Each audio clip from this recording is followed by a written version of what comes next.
This week, I traveled to Chicago to deliver my final farewell address to the nation, following in the tradition of presidents before me. It was an opportunity to say thank you. Whether we've seen eye to eye or rarely agreed at all, my conversations with you, the American people, in living rooms and schools, at farms and on factory floors, at diners and on distant military outposts, all these conversations are what have kept me honest, kept me inspired, and kept me going. Every day, I learned from you. You made me a better president, and you made me a better man.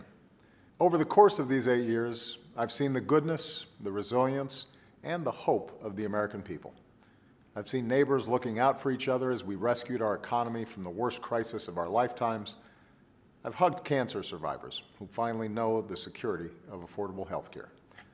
I've seen communities like Joplin rebuild from disaster, and cities like Boston show the world that no terrorist will ever break the American spirit. I've seen the hopeful faces of young graduates and our newest military officers. I've mourned with grieving families searching for answers, and I found grace in a Charleston church. I've seen our scientists help a paralyzed man regain his sense of touch, and our wounded warriors walk again. I've seen our doctors and volunteers rebuild after earthquakes and stop pandemics in their tracks. I've learned from students who are building robots and curing diseases, and who will change the world in ways we can't even imagine. I've seen the youngest of children remind us of our obligations to care for our refugees, to work in peace, and above all, to look out for each other. That's what's possible when we come together in the slow, hard, sometimes frustrating, but always vital work of self-government. But we can't take our democracy for granted. All of us, regardless of party, should throw ourselves into the work of citizenship, not just when there's an election, not just when our own narrow interest is at stake, but over the full span of a lifetime. If you're tired of arguing with strangers on the internet, try to talk with one in real life.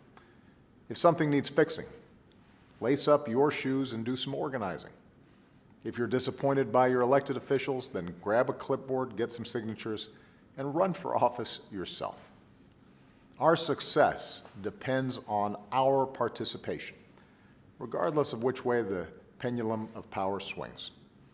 It falls on each of us to be guardians of our democracy, to embrace the joyous task we've been given to continually try to improve this great nation of ours. Because for all our outward differences, we all share the same proud title, citizen. It has been the honor of my life to serve you as president. 8 years later, I am even more optimistic about our country's promise, and I look forward to working along your side as a citizen for all my days that remain. Thanks, everybody. God bless you, and God bless the United States of America.